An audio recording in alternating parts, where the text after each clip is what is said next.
Hi, everyone. Thank you guys so much for joining the Q&A for Handscape. I hope you guys loved the movie as much as we did. We are really, really excited to have the writer and director here with us today to just kind of talk about her inspiration for the movie. I did want to start off by reminding everyone to rate all of the movies after you finish watching them. This one is up for an audience award at the end of the week, so make sure to rate it and so that we can kind of help determine who's going to win that award. I also wanted to thank our major sponsors as well as the sponsor for this movie, BK Richard and Emily Roston. You guys have been awesome supporters of the festival for many, many years now, so thank you so much. All right, let's get started. I'm really excited to have you here. Do you want to maybe just first introduce yourself, maybe where you are filming this from today, and maybe just your inspiration for why you wanted to make this movie? Definitely. Can you guys hear me? Yes. Cool. Hello guys, my name is Iru, and my sign name, actually I have a sign name, it's actually this. It's in Shanghai Sign Language. It means fox in American Sign Language. I'm sort of using it out here. I'm currently filming from New York City, here in Manhattan, because I'm pursuing my master's degree at Columbia University Teachers College for Deaf and Hard of Hearing Education. So that's sort of trying to manipulate both of the fields currently. So yeah, really exciting times. I got the idea of filming with the deaf community when I started to engage and see the deaf directors filming over here. Like there was one time at the New York Deaf Film Festival that I was there trying to communicate with the participants and the directors using my very, very basic American Sign Language, yet I figured they express so much and they're very accepting of my existence. And I watched their work and I thought to myself, I didn't see much of the work there in my hometown. I didn't see that much in my home country. So I decided to go back earlier the year 2019 just to do research and to learn Shanghai Sign Language. And during that process, I began to collaborate with my best friend from high school. We all went to the only public girls' school in China, which is in Shanghai. And we were discussing about our experiences of engaging with the LGBTQ community since our youth. And we just decided you wanted to do a story. She's a wonderful writer. I wanted to film using my resources and with the community. Why don't we try to figure out a story? So I was a little bit scared at the first because I'm a hearing person, I'm not deaf, and I just really need a lot of research in order for my stories to be true and be sincere and to really tell and address the issues that the members of the community might be facing. So back to 2019, that summer, I met our wonderful main character, Xiaqing, and that was pure serendipity that the moment I met him at an event hosted by the Shanghai Deaf community, I was there to volunteer. He was there to volunteer too, and he was sort of standing there holding the board saying, if you want to go to the event, go this way. And as a director, as a filmmaker, with these eyes, I just spotted him and I said, I wish that I could find someone like him for my short film to happen. And I got the contact info of that little boy just at the event. I was so excited, and he saw me and he texted me and he said, hey sis, I thought you have very good hearing. And I thought, as a hearing person, I never thought I had very good hearing. And at that moment, I just recognized so many things at the same time, just aware of so many privileges I have, and also I determined to make the film happen. So I asked him if he's interested, and he says sure. He's very excited for this experience. He loved the movie and everything. So we just started to talk.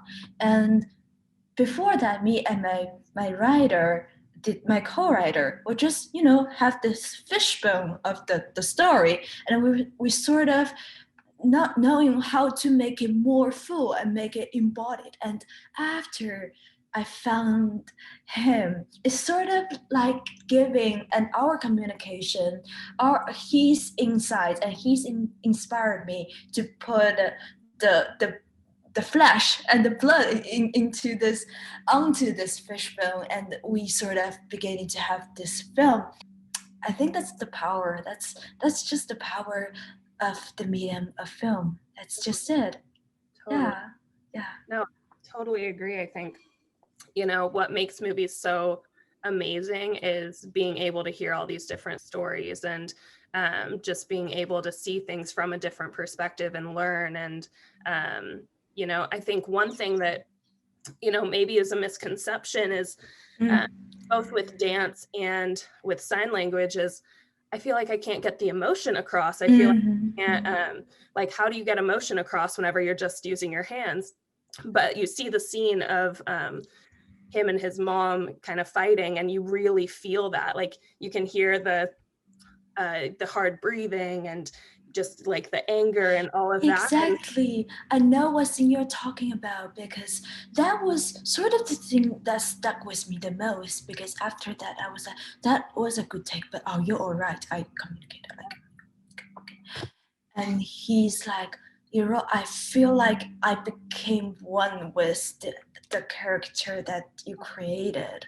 So that was the moment he feel like through the character's anger, sort of he reflected, he saw like a mirror of himself struggling with the hearing loss, with the struggles he met, although within the classroom, within his own family. He sort of paint himself onto the character and make the scene so vivid, and just seeing them gesturing and signing with their hands, it's just like their four hands are dancing in that scene. It was just like such a beautiful piece. And I know, and not saying beautiful because it was an angry scene, because people are very frustrated, but being able to express that itself is beauty. And the final scene within the strings, within these four walls, and you still see a sky over there, and you decided, hey, I'm gonna do the rehearsal for my mother, because this is how I'm gonna dance for these people who doesn't really think I can dance. Yeah. So the mother's there, and we just have this we choreograph this with our wonderful choreographer, and we practice and practice and practice. I was there saying, this is the effort. You can see this. I told him, you can see this in the final product. You have achieved so much. Yeah. And later, he even told me he want to pursue cinema studies in his future study. I know there's going to be a lot of difficulties because of the interpreting services and all that, but I advocate and I support him. Even now, no matter what he want to ask regarding the film field, I would like, he asked me, and we'll discuss this, and if you want to do something, we'll do this together, all right? And yeah, it's just so nice to see my fellow future filmmakers or film study scholars just over there, right there, finding his little sparks after making this film together. Yeah. So cool. And I think that ties in a little bit to that final scene also. Excuse me, I like have something. No worries. Yeah. But in that final scene, you also see him go from painting just the one finger to all of that, right, into then painting all of his fingers and showing it off and kind of being okay with that. Mm-hmm. And, being mm-hmm. okay with showing his mom his full self. And mm-hmm. Do you want to just talk on kind of that transformation a little bit? I think my boy enjoyed setting, just enjoyed the whole process of, like, we picked the color and we started discussing, like, which texture of the pen actually, really fit or not fit, all these sometimes filmmakers will like, oh, because for the effect we will do all these things, but we sort of figure out the effect together. And sorry, there was like dust over there. And I sort of think it's natural. I sort of let the character decide it throughout my screenwriting process. At first, yes, a little bit. I don't really want to know. And overall, after the mother already know that he know all this stuff, and he sort of determined after his own journey, his own exploration with the night dance, this alone. If I don't dance, I don't know who I am. And then it was like this flower blossom. It's like blossom all over the hands and dressing them up and just showing up because it's pretty. He has very beautiful hands, and that is the dress, that is the dance outfit for the hands. Just like, even though all the green and the color, I don't want to mention more, you guys can see this for yourself, sort of trying to pick up the colors, this and there, the red and the green, sort of try to make the effect happen. And yeah, and people were like, oh, his mother must be seeing this, all these fingers, well, she's acting so positively. And I said, no, not exactly. I feel like because of the single parent situation, and also the love, it's always the love between, you can't have relationship without communications. I always think of that, and the relationships extend to so many other levels. Either it's your relationship with what you love, or it's the relation with someone that you love. In this case, it's the family relationship.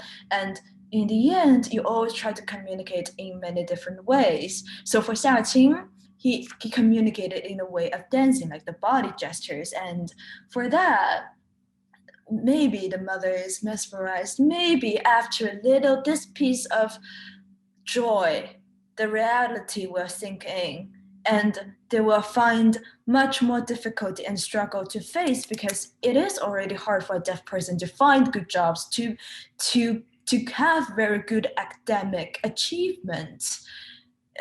As we have little in the story before, that he wasn't really such a good like student that have very good scores, but he has something that he really likes, and that sort of really connected with his own identity. And that's what important, and that's what support us all as human beings to keep on and continuing in life. It doesn't matter what kind of hearing you have or what kind of vision you have. This is the thing. This is his thing. So I give him that, and I give him to all the agency to do whatever he wanted, just for him to express. So that's sort of like that little journey over here. Yeah.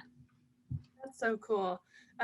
Well, I just loved the movie, and thank you so much for kind of sitting down with us and talking about it. I do have one more question, and then I think I'm just going to let you kind of wrap up with any Yes. closing thoughts or anything. Yes, but definitely. Yeah. I noticed a lot of, because obviously there's no spoken dialogue.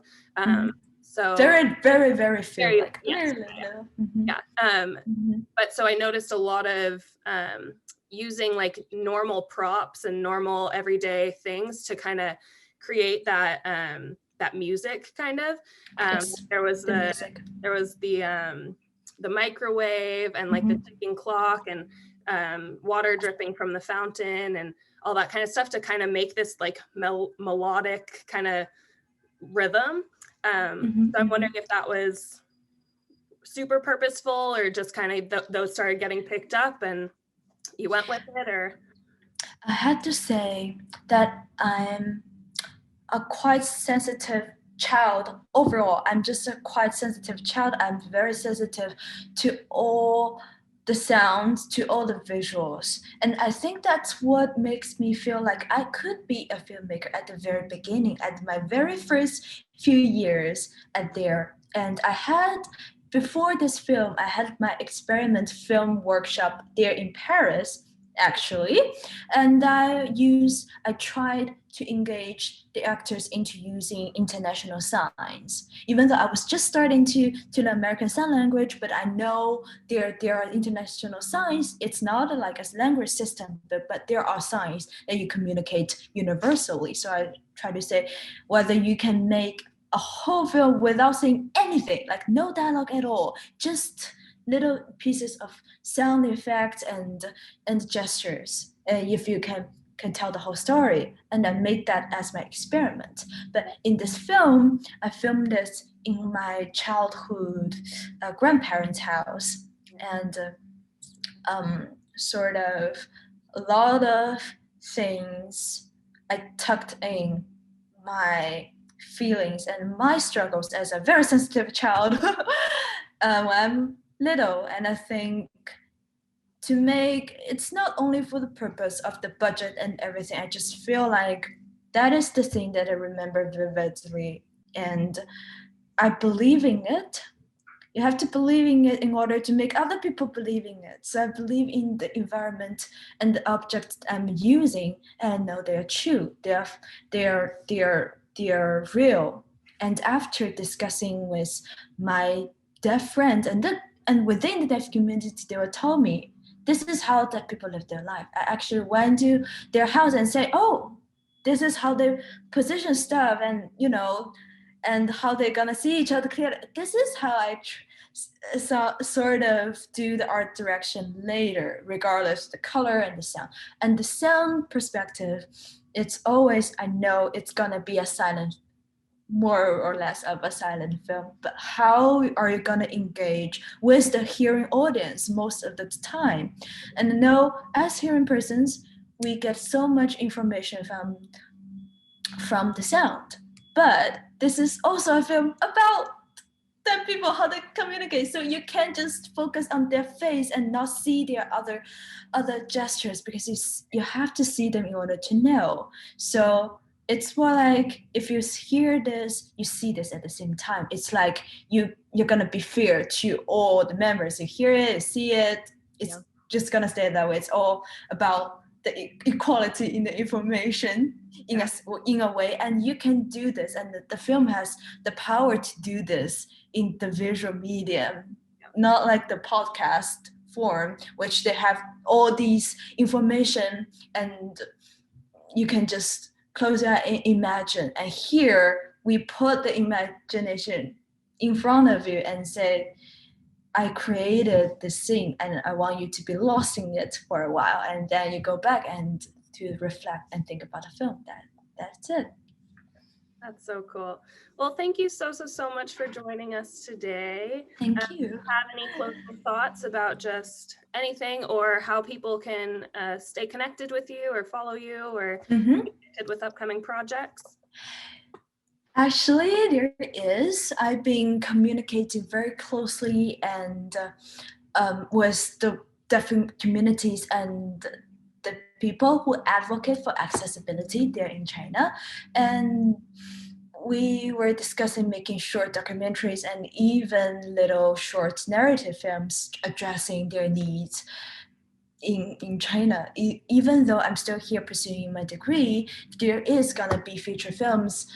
Maybe you guys are gonna see casting even more disability minority groups there in China. There's people there, regardless of the grand policy, there are people who wanting to hear what they want, and we can make very great projects. So stay tuned. Always use Instagram rather than Twitter. So my account is very easy to find. It's just my first name, Iru, with my last name's capital C. It's YIRUC. It's just 5 letters, Iru C. So you can find me over Instagram. Yeah, and that's basically it. Awesome. Well, thank you so much. It was so nice to kind of get to chat with you about all of this. And me too. So nice to finally meet you. I just want to thank our major sponsors again: BHE Renewables, American General Media, KSBY TV, and then the sponsors for this film, BK Richard and Emily Roston. So thank you all so much. And again, so nice to meet you and talk to you.